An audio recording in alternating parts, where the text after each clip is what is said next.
Hi friends, welcome to Indhu's Kitchen. இன்னைக்கு நம்மளோட கிச்சன்ல ரொம்ப சிம்பிளான ரொம்பவே டேஸ்டான சைவ மீன் குழம்பு எப்படி செய்யறதுன்னு பார்க்கலாம்.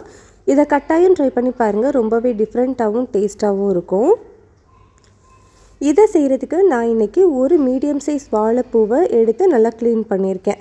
அதாவது நடுவுல இருக்கிற அந்த நரம்பையும் அந்த கார்னர்ல இருக்கிற அந்த பஞ்சு மாதிரி இருக்கும் இல்லையா, அது ரெண்டையும் எடுத்துட்டு க்ளீன் பண்ணி வச்சிருக்கேன்.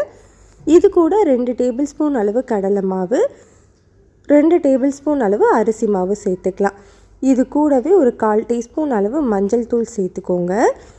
காரத்துக்காக நான் 1 டீஸ்பூன் அளவு தனி மிளகாய் தூள் சேர்த்துருக்கேன். உங்களோட காரத்துக்கு ஏற்ற மாதிரி மிளகாய் தூளோட அளவை எடுத்துக்கோங்க.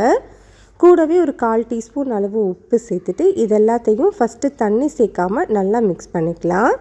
அதுக்கப்புறமா கொஞ்சமாக தண்ணி தெளித்து நம்ம சேர்த்துருக்கிற இந்த மசாலா பொருட்கள் எல்லாமே அந்த வாழைப்பூவில் கோட் ஆகிற மாதிரி மிக்ஸ் பண்ணிக்கோங்க. ரொம்ப தண்ணியாக ஆயிடக்கூடாது, ரொம்ப கெட்டியாகவும் இருக்கக்கூடாது.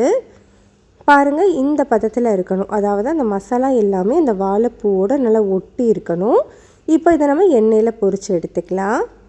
கடாயில் எண்ணெய் சூடானதுக்கப்புறமா நம்ம ரெடி பண்ணி வச்சுருக்கிற வாழைப்பூவை உள்ளே சேர்த்துட்டு ஸ்டவ்வை மீடியம் ஹீட்லேயே வச்சுட்டு ஒரு 2-3 நிமிஷம் வேக விட்டு அதுக்கப்புறமா திருப்பி விடுங்க. இந்த மாதிரி ஈவனாக வெந்து வந்ததுக்கப்புறமா நம்ம இதை எடுத்துடலாம். அவ்வளோதான், நம்மளுக்கு சூப்பரான வாழைப்பூ சிப்ஸ் ரெடி ஆகிடுச்சு. இதே மாதிரி நான் எல்லாத்தையுமே பொரித்து எடுத்துருக்கேன் பாருங்கள். இதை நீங்கள் ஈவினிங் ஸ்நாக்ஸாக சாப்பிட்றதுக்கும் ரொம்பவே சூப்பராக இருக்கும், சைடிஷாக சாப்பிட்றதுக்கும் ரொம்பவே நல்லாயிருக்கும். இப்போ இது தனியாக இருக்கட்டும். அடுத்தது நம்ம குழம்பு செய்கிறதுக்காக ஒரு சின்ன எலுமிச்சம்பழ அளவு புளியை 2 கப் அளவு தண்ணியில் ஒரு 15 நிமிஷம் ஊற வச்சு புளி தண்ணி எடுத்து வச்சுருக்கேன். இது கூடவே 1/4 டீஸ்பூன் மஞ்சள் தூள், 1/2 டீஸ்பூன் அளவு தனி மிளகாய் தூள், கூடவே 3 டீஸ்பூன் அளவு வீட்டில் அரைச்ச குழம்பு மிளகாய் தூள் சேர்த்துருக்கேன். இந்த ரெசிபியோட வீடியோ ஆல்ரெடி நம்மளோட சேனலில் இருக்குது. லிங்க் டிஸ்கிரிப்ஷனில் கொடுக்குறேன், விருப்பம் இருந்ததுன்னா செக் பண்ணி பாருங்கள். இந்த மசாலா எல்லாத்தையுமே கை வச்சு இந்த மாதிரி கட்டி எதுவும் இல்லாமல் கரைச்சி வச்சுக்கோங்க. இது தனியாக இருக்கட்டும்.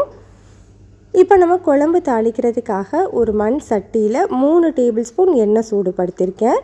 எண்ணெய் சூடானதுக்கப்புறமா 1/2 டீஸ்பூன் கடுகு, 1/2 டீஸ்பூன் சோம்பு, 1/2 டீஸ்பூன் வெந்தயம் சேர்த்துக்கலாம். இதெல்லாமே பொரிஞ்சு வந்ததுக்கப்புறமா இதில் ஒரு 15 சின்ன வெங்காயத்தை முழுசாகவே சேர்த்துக்கலாம். கூடவே 10 பல் பூண்டு சேர்த்துக்கோங்க.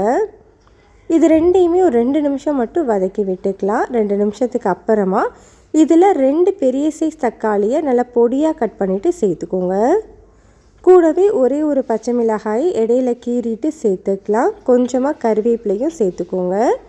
இப்போ இந்த குழம்புக்கு தேவையான அளவு உப்பு, 1 டேபிள் ஸ்பூன் அளவு கல்லுப்பு சேர்த்துட்டு இந்த தக்காளி நல்லா மசிஞ்சு வர வரைக்கும் வதக்கி விட்டுக்கலாம். இப்போ பாருங்கள், தக்காளி இந்த அளவுக்கு நல்லா வெந்து வந்திருக்கணும். இந்த டைமில் இது கூட 1/2 டீஸ்பூன் அளவு காஷ்மீரி மிளகாய் தூள் சேர்த்துக்கிறேன்.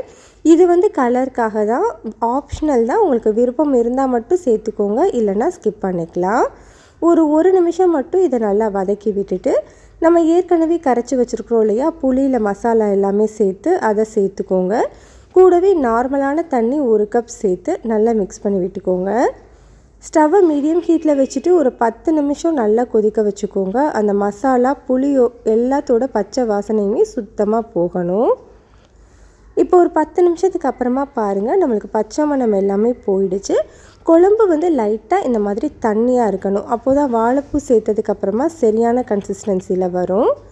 இந்த டைமில் ஸ்டவ்வை லோ ஹீட்டில் வச்சுட்டு நம்ம பொரித்து வச்சுருக்கிற வாழைப்பூ எல்லாத்தையுமே சேர்த்துக்கோங்க. வாழைப்பூ எல்லாமே சேர்த்ததுக்கப்புறமா லைட்டாக இந்த மாதிரி கலந்து விட்டுட்டு ஸ்டவ்வை லோ ஹீட்டில் வச்சுட்டு இதை ஒரு மூடி போட்டு ஒரு 3 நிமிஷம் மட்டும் வச்சுக்கோங்க. 3 நிமிஷத்துக்கு அப்புறமா நான் இப்போ ஓப்பன் பண்ணியிருக்கேன் பாருங்கள். நம்ம ஏற்கனவே போட்டப்போ தண்ணியாக இருந்தது இல்லையா, இப்போ கொஞ்சம் திக்காகிடுச்சு பாருங்கள் குழம்பு. இந்த டைமில் நம்ம ஸ்டவ் ஆஃப் பண்ணிடலாம். ஸ்டவ்வை ஆஃப் பண்ணிவிட்டு அதுக்கப்புறமா ஒரு 10 நிமிஷம் கழித்து நீங்கள் சர்வ் பண்ணுங்கள். அப்போ தான் டேஸ்ட் சூப்பராக இருக்கும். நான் இப்போ கிட்டத்தட்ட ஒரு 10 நிமிஷம் நல்லா மூடி போட்டு வச்சுட்டு அதுக்கப்புறமா நான் இப்போ ஓப்பன் பண்ணி வச்சுருக்கேன் பாருங்கள். குழம்பு எந்த அளவுக்கு திக்காக இருக்குது பாருங்கள். சாப்பிட்றதுக்கு சூப்பராக இருக்கும். அப்படியே உங்களுக்கு மீன் குழம்பு டேஸ்ட்லேயே இருக்கும். நீங்கள் வாழைப்பூவில் செஞ்சது அப்படின்னு சொன்னால் நம்பவே மாட்டாங்க. அந்த அளவுக்கு டேஸ்ட்டாக இருக்கும். கட்டாயம் ட்ரை பண்ணி பாருங்கள். இந்த ரெசிபி உங்களுக்கு பிடிச்சிருந்ததுன்னா லைக், ஷேர், சப்ஸ்கிரைப் பண்ணிக்கோங்க.